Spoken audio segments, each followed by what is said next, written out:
कल हमने चार्ज के बारे में पढ़ा था, इलेक्ट्रिक चार्ज के बारे में। और आज हम उससे अगला जो टॉपिक है चार्जिंग की मेथड है वो पढ़ेंगे। यानी पहले आपको बता देता हूँ कि मैं इस टॉपिक में आपको चार्जिंग करवाने वाला हूँ और चार्जिंग के मेथड करवाने वाला हूँ। तो चार्जिंग है वो क्या होती है इसके बारे में पढ़ेंगे और फिर उस चार्जिंग के मेथड है वो पढ़ेंगे। तो सबसे पहले मैं आपको बता देता हूँ बच्चों कि चार्जिंग क्या, चार्जिंग चार्जिंग यानी आवेशन। क्या बच्चों? चार्जिंग यानी आवेशन। आवेशन पढ़ेंगे हम आज। इस आवेशन के मेथड पढ़ेंगे, यानी मेथड ऑफ ए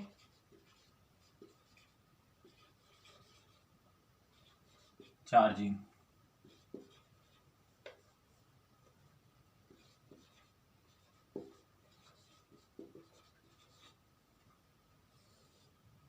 आवेशन की विधियां, आवेशन की विधियां।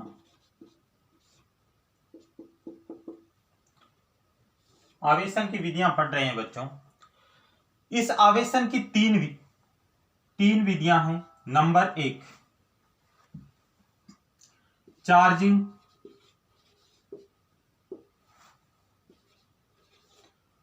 By friction.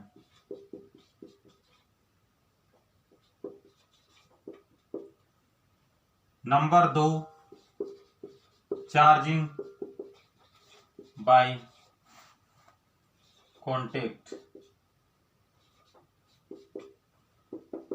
और नंबर 3 चार्जिंग बाय इंडक्शन। यानी घर्षण के द्वारा आवेशन, घर्षण के द्वारा आवेशन,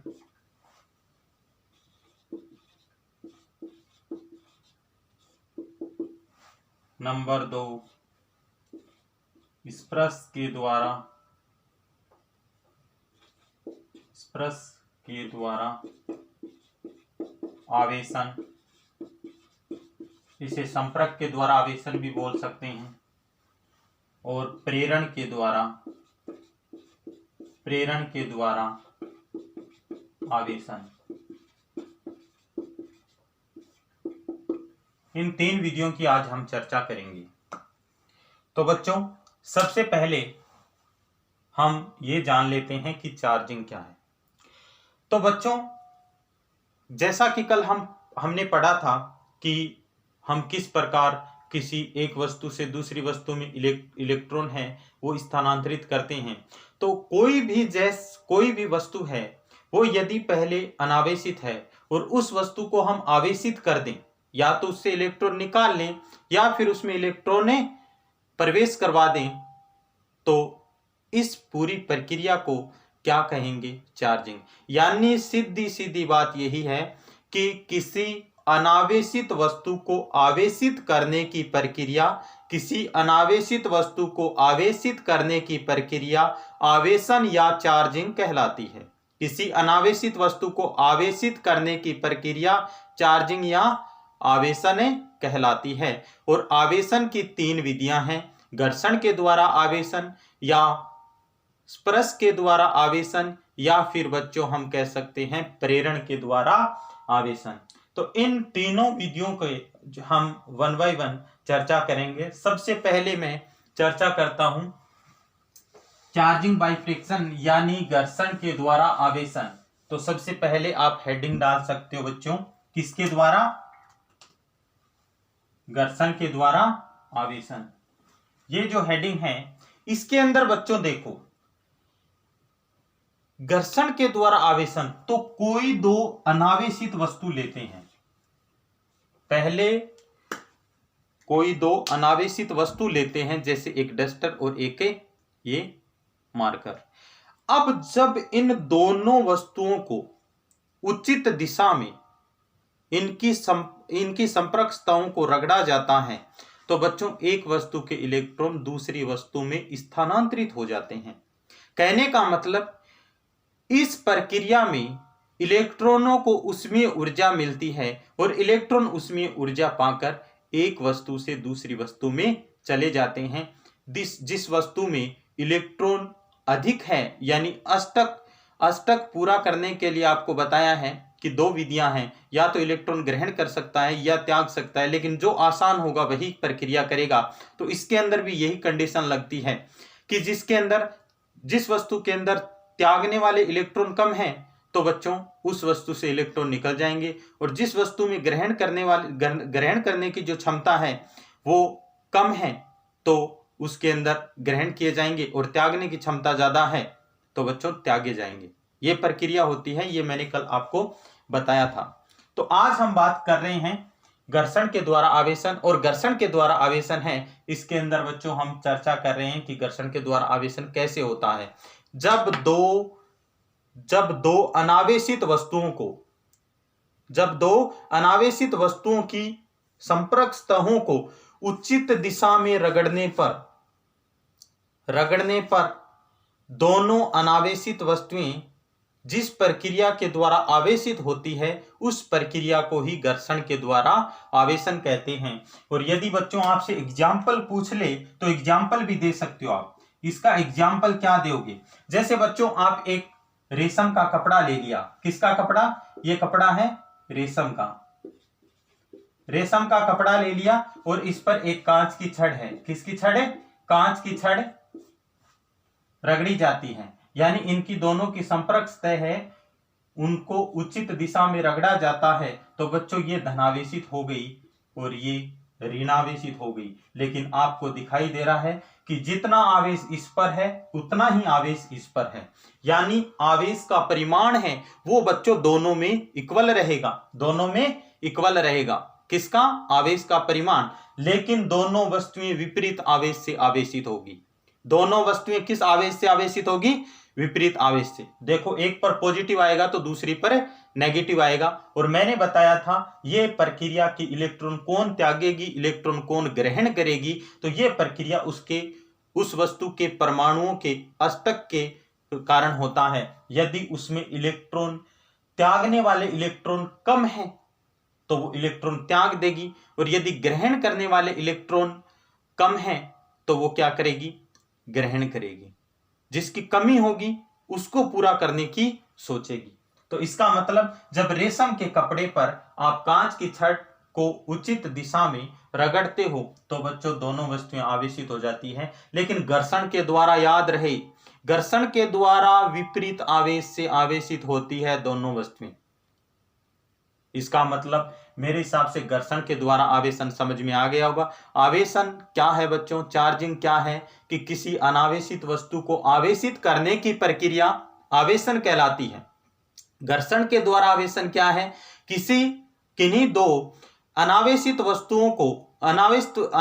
वस्तुओं की संपर्क सतहों को उचित दिशा में रगड़ने पर अनावेशित वस्तुओं का आवेशित होने की जो प्रक्रिया है वही क्या कहलाती है? घर्षण के द्वारा आवेशन। क्या कहलाती है?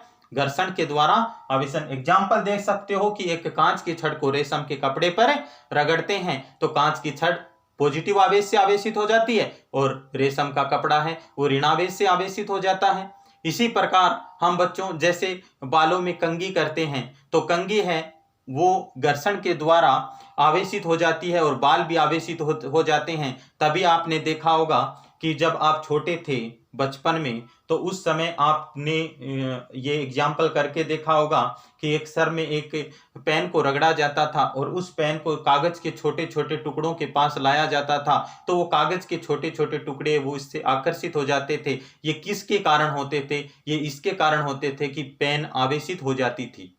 इसका मतलब आपको समझ में आ गया होगा कि आवेशन क्या होता है और प्रेरण के द्वारा आवेशन क्या होता है।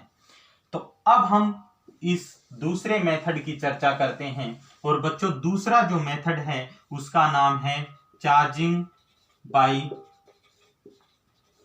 कॉन्टेक्ट।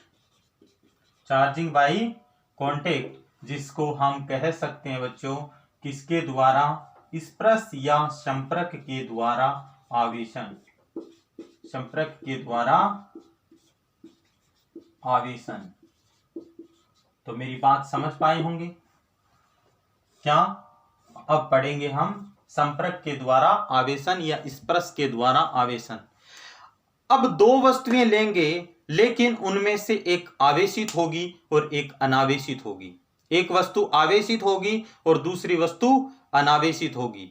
जिस वस्तु को हम आवेशित करना चाह रहे हैं उस अनावेशित वस्तु को हम आवेशित वस्तु के संपर्क में लाएंगे यानी स्पर्श करवाएंगे। तो जो वस्तु आवेशित है उसके आवेश जो अनावेशित वस्तु है उसमें चले जाते हैं। यानी कहने का मतलब समान परिमाण में दोनों वस्तुएं आवेशित हो जाती हैं। तो जब आप कह सकते हो जब दो वस्तुओं में एक अनावेशित वस्तु लेंगे और एक आवेशित वस्तु लेंगे और दोनों को आपस में संपर्क में लाया जाता है तो होता क्या है कि जो अनावेशित वस्तु है वो आवेशित हो जाती है। किसके कारण? आवेशित वस्तु के कारण। लेकिन ध्यान रहे बच्चों, इस पर जो अनावेशित वस्तु थी जिसको आप आवेशित कर रहे हो वो अनावेशित वस्तु उसी आवेश से आवेशित होगी जिससे आवेशित वस्तु है। यानी आवेश का परिमाण भी समान रहेगा और जो इसका परिमाण भी समान रहेगा। और जैसा पॉजिटिव आवेश है तो पॉजिटिव आवेश आएगा और नेगेटिव आवेश है तो नेगेटिव आवेश आएगा। यानी कहने का मतलब समान आवेश से आवेशित होगी, परिमाण में भी समान। और आप कह सकते हो कि पॉजिटिव है तो पॉजिटिव आएगा, नेगेटिव है तो नेगेटिव आएगा। तो यहां पर देख सकते हैं बच्चों, देखो एग्जाम्पल के रूप में देखा जाए तो एक कोई जैसे कांच की छड़ है। किसकी छड़ है? कांच की छड़ ले लो, एल्बोनाइट की छड़ ले लो। ये कांच की छड़ है और इस कांच की छड़ को किस पर रगड़ा आपने रगड़ा किस पर? आपने इसको रगड़ लिया एक रेशम के कपड़े पर, और जैसे ही रेशम के कपड़े पर इसे रगड़ा गया तो ये कांच की छड़ है वो धनावेशित हो गई। कैसी होगी? धनावेशित। अब क्या करते हैं, इस कांच की छड़ को किसी धातु के टुकड़े के पास लाते हैं। ये बच्चों धातु का टुकड़ा यानी धातु है कोई, और जब इस धातु के टुकड़े के पास या इस धातु के पास लाते हैं तो इसके जो दो आवेश है वो इसमें स्थानांतरित हो जाएंगे। यानी परिमाण में समान है, परिमाण में समान है। और जिस आवेश से ये वस्तु आवेशित है उसी आवेश से ये वस्तु भी आवेशित होगी। कहने का मतलब ये दोनों वस्तुएं हैं एक जैसे आवेशों से आवेशित हो जाएगी, यानी समान आवेश से आवेशित हो जाएंगी, क्योंकि दोनों आवेश भी सहजातीय हैं और परिमाण भी समान है। इसका कहने का मतलब ये हुआ कि इस प्रक्रिया में बच्चों हम समान जो आवेशित वस्तु है उसके द्वारा अनावेशित वस्तु को आवेशित वस्तु वाले आवेश से ही आवेशित कर सकते हैं। जबकि आपने घर्षण के द्वारा आवेशन पढ़ा था उसमें दोनों वस्तुएं भिन्न भिन्न प्रकार से आवेशित होती है। और बच्चों घर्षण के द्वारा आवेशन पढ़ा था उसमें हमने ये भी देखा था कि दोनों वस्तुओं को विपरीत आवेश से आवेशित किया जा सकता है और दोनों वस्तुएं अनावेशित ही लेनी थी। लेकिन इसमें एक वस्तु को किस प्रकार का लेना पड़ेगा? आवेशित लेना पड़ेगा और एक को अनावेशित। जब आवेशित वस्तु को अनावेशित वस्तु के संपर्क में लाएंगे तो हम क्या पाएंगे कि अनावेशित वस्तु है वो आवेशित वस्तु के आवेश के जैसे ही आवेश से आवेशित हो जाएगी। एग्जाम्पल लिखना चाहो तो ऐसे ये लिख सकते हो। तो संपर्क के द्वारा आवेशन आप समझ गए होंगे कि दो वस्तुएं लेंगे, इसमें एक अनावेशित वस्तु और एक आवेशित वस्तु। जब आवेशित वस्तु को अनावेशित वस्तु के संपर्क में लाते हैं तो अनावेशित वस्तु आवेशित वस्तु के आवेश के जैसे आवेश से आवेशित हो जाती है। मेरे हिसाब से आपको ये दूसरी जो मेथड है ये भी समझ में आ गया। इसका मतलब हम अब चर्चा करते हैं तीसरे मेथड की, और तीसरा मेथड है वो बच्चों है चार्जिंग बाय इंडक्शन। और चार्जिंग बाय इंडक्शन है, इसके अंदर हम इसको हिंदी में प्रेरण द्वारा आवेशन भी कह सकते हैं बच्चों। प्रेरण द्वारा आवेशन या प्रेरण के द्वारा आवेशन, प्रेरण द्वारा आवेशन यहां पर कह सकते हो, संपर्क के द्वारा आवेशन ऐसे भी कह सकते हो।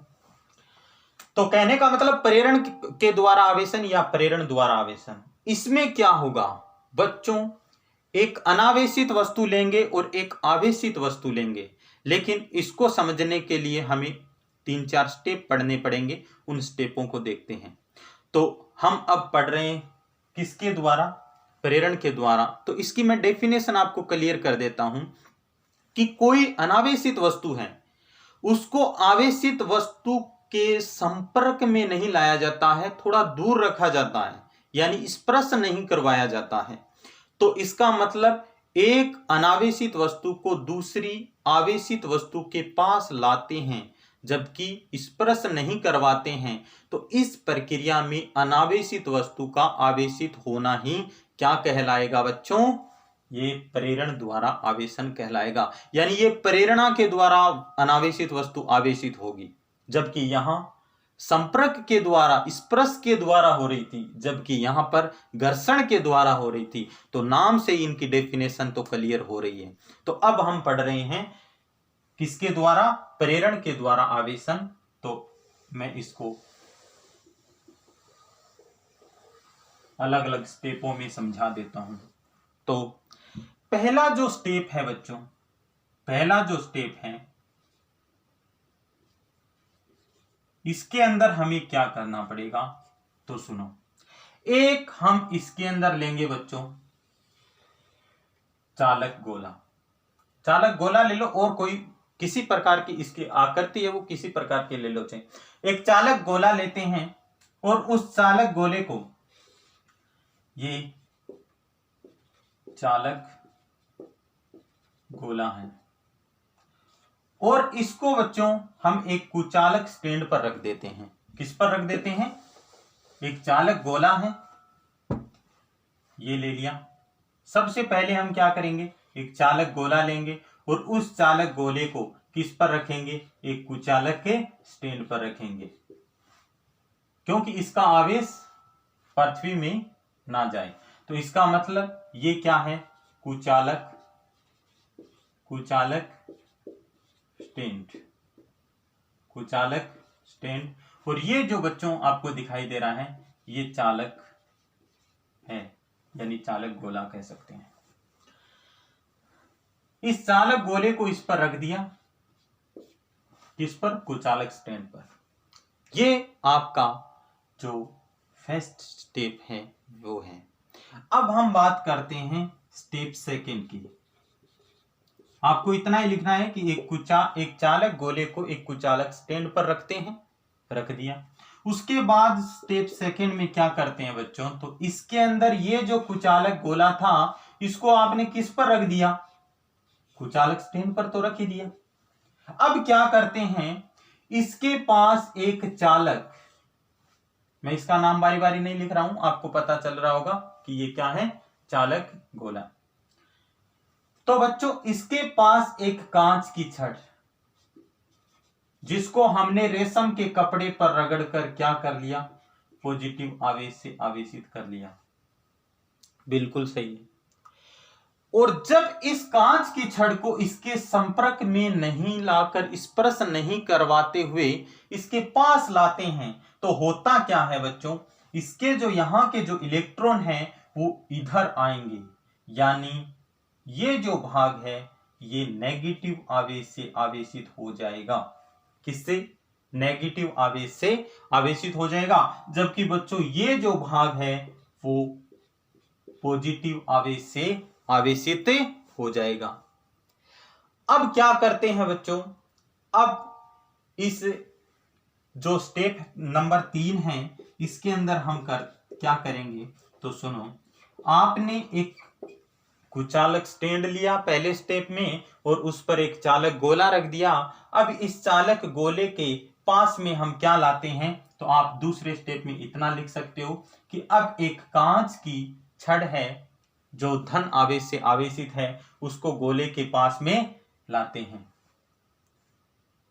इसके बाद तीसरे स्टेप में हम क्या करते हैं, ये जो गोला है, ये जो गोला है, इस गोले का एक भाग धन आवेश से आवेशित हो जाएगा, जबकि दूसरा भाग ऋण आवेश से आवेशित हो जाएगा। इसको हम इसके संपर्क में पास में ला रहे हैं, ना कि स्पर्श करवा रहे हैं। तो इस पर पॉजिटिव आवेश है, उतना ही बच्चों यहां पर नेगेटिव आवेश हो जाएगा, क्योंकि इलेक्ट्रॉन की अधिकता है वो इधर हो जाएगी। तो यहां पर क्या हो जाएगा, इलेक्ट्रॉनों की कमी, तो बच्चों यहां पर पॉजिटिव आवेश हो जाएगा। अब क्या करते हैं, अब बच्चों इस छड़ को यहीं रखते हैं। किसको, ये जो कांच की छड़ है, ये जो कांच की छड़ है,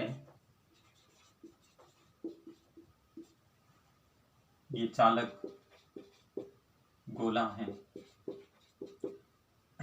ये चालक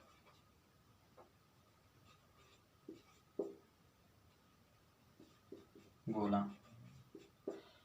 अब बच्चों करते क्या हैं, 4 नंबर स्टेप में, 4 नंबर स्टेप में हम करेंगे स्टेप नंबर 4। इसमें बच्चों हम क्या लेंगे, ये जो तीसरा स्टेप है, इसके अंदर हम क्या कर देंगे, इस चालक गोले को भू संपर्कित कर देंगे। यहां पर पॉजिटिव आवेश आ गया था और यहां पर नेगेटिव आवेश, जबकि इस चालक, जो ये चालक छड़ दिखाई दे रही है आपको, किसकी, कांच की, ये कांच की छड़ है। ये जो कांच की छड़ दिखाई दे रही है, इसको यहीं पर रखते हैं, इसके पास में, लेकिन यहां से क्या कर देते हैं, इसको भू संपर्कित कर देते हैं 4 नंबर स्टेप में। और जैसे ही भू संपर्कित करेंगे तो बच्चों ये आवेश निरस्त हो जाएंगे, और ये निरस्त हो जाएंगे तो यहां पर क्या बचेंगे, नेगेटिव आवेश।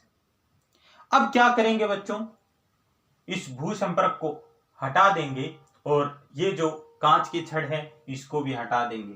तो स्टेप नंबर 5 है, उसमें हम क्या करेंगे, स्टेप नंबर 5, इसमें हम इस कांच की छड़ को, ये जो कांच की छड़ है उसको हटा सकते हैं और इसको भी हटा सकते हैं। तो पहले हम भू संपर्क को हटा देते हैं। तो जैसे ही भू संपर्क है इसको हम हटाएंगे तो बच्चों यहाँ पर नेगेटिव आवेश बचेगा, जबकि ये कांच की छड़ यहाँ रहेगी तब तक ये ऋणावेश यहीं रहेगा। जबकि बच्चों जैसे ये कांच की छड़ यहां से हटा दी जाएगी तो ये जो आवेश है वो समान रूप से इस गोले पर वितरित हो जाएगा। कहने का मतलब इसको 5 स्टेपों में पढ़ सकते हैं। पहले स्टेप में एक चालक गोला लेंगे और उस चालक गोले को एक कुचालक स्टैंड पर रख देंगे। दूसरा स्टेप क्या कहता है कि अब एक कांच की छड़ है जो धन आवेश से आवेशित है, क्योंकि हमने रेशम के कपड़े पर रगड़ा है इसे, और जैसे रेशम के कपड़े पर रगड़ा तो ये कांच की छड़ किस आवेश से आवेशित हो गई, धन आवेश से। तो इस कांच की छड़ को हम क्या करेंगे, अब बच्चों इस चालक गोले के पास में लाते हैं, ना कि स्पर्श करवाते, ना कि संपर्क करवाते। मेरी बात समझ में आ गई। अब जैसे इसके पास में लाते हैं तो बच्चों इसका जो कांच की छड़ के पास वाला भाग है तीसरे स्टेप में, वो क्या हो जाएगा, विपरीत आवेश से आवेशित, जबकि दूसरा भाग है वो बच्चों समान आवेश से आवेशित। समान आवेश का मतलब जैसी कांच की छड़ पर आवेश है उसी प्रकार का आवेश इसके विपरीत साइड में आ जाएगा। यानी कहने का मतलब कांच की छड़ के पास वाला भाग है वो विपरीत आवेश से आवेशित हो जाएगा, जबकि गोले का कांच की छड़ के विपरीत वाला भाग है वो समान आवेश से आवेशित हो जाएगा। ये प्रक्रिया किसके कारण होगी, ये प्रक्रिया बच्चों किसके कारण होगी, इलेक्ट्रॉन यानी पॉजिटिव के द्वारा इलेक्ट्रॉन आकर्षित होंगे तो यहां से इलेक्ट्रॉन इधर जाएंगे। तो बच्चों यहाँ इलेक्ट्रॉनों की अधिकता हुई या नहीं, जबकि यहां पर इलेक्ट्रॉनों की क्या होगी बच्चों, कमी।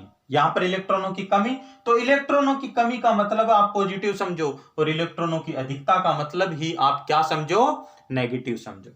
अब स्टेप नंबर 4 में जाते हैं तो बच्चों आपको दिखाई दे रहा है कि यहां पर कांच की छड़ है उसको हमने यहां पर रख रखा है और इसको, इसका जो दूसरा सिरा है किसका, चालक के गोले का, यानी ये चालक गोला है। इस चालक गोले का जो दूसरा सिरा है, कांच की छड़ के विपरीत वाला सिरा, उस सिरे को हम क्या कर देते हैं, उस सिरे को हम भू संपर्कित कर देते हैं, ग्राउंडेड कर देते हैं। और जैसे इसको भू संपर्कित करेंगे तो बच्चों यहां का आवेश है वो निरस्त हो जाएगा। क्या हो जाएगा?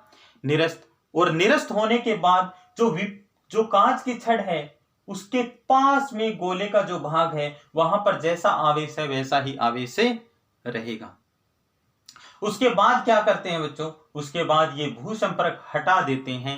तो ये जो नेगेटिव आवेश है, आप 6 स्टेप लिख सकते हो, ये नेगेटिव आवेश है वो बच्चों यहीं बने रहेंगे। 6 लिखना चाहो तो 6 भी लिख सकते हो।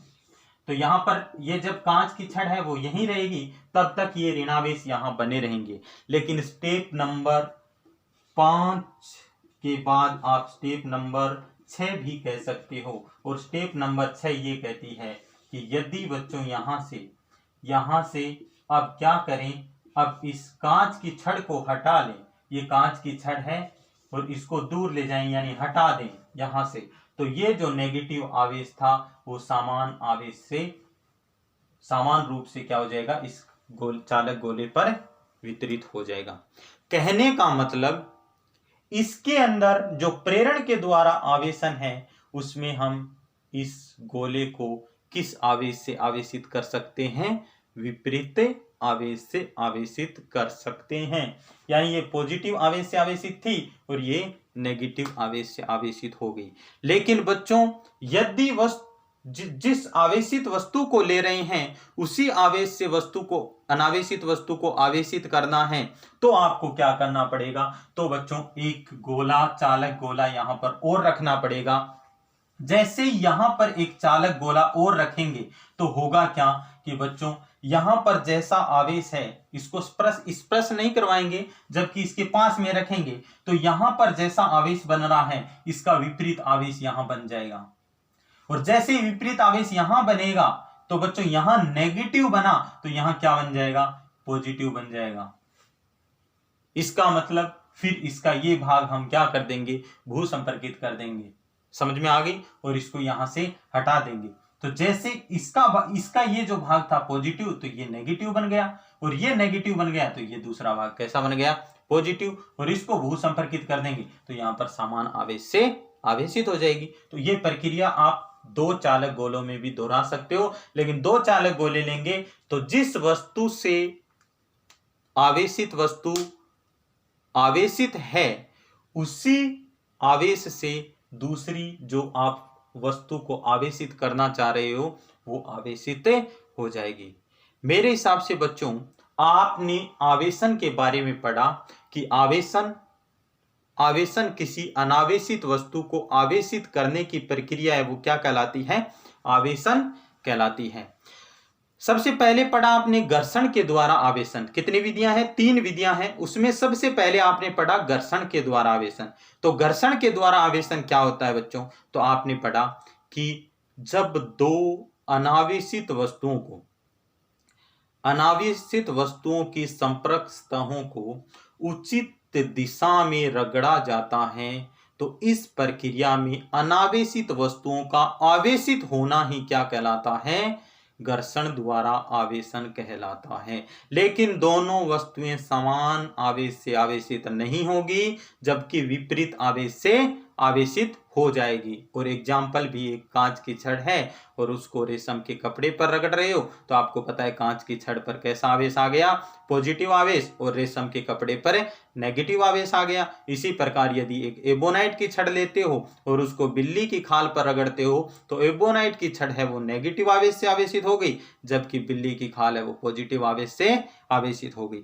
उसके बाद हम जो 2 नंबर मेथड है वो पढ़ रहे थे बच्चों, कौन सा, संपर्क के द्वारा आवेशन। तो संपर्क के द्वारा आवेशन क्या होता है, जब कोई एक आवेशित वस्तु है उसके संपर्क में एक अनावेशित वस्तु को ला रहे हैं तो उस कंडीशन में अनावेशित वस्तु भी आवेशित हो जाएगी, लेकिन उसी प्रकार के आवेश से आवेशित होगी जिस प्रकार के आवेश से आवेशित वस्तु आवेशित थी। समझ में आ गई?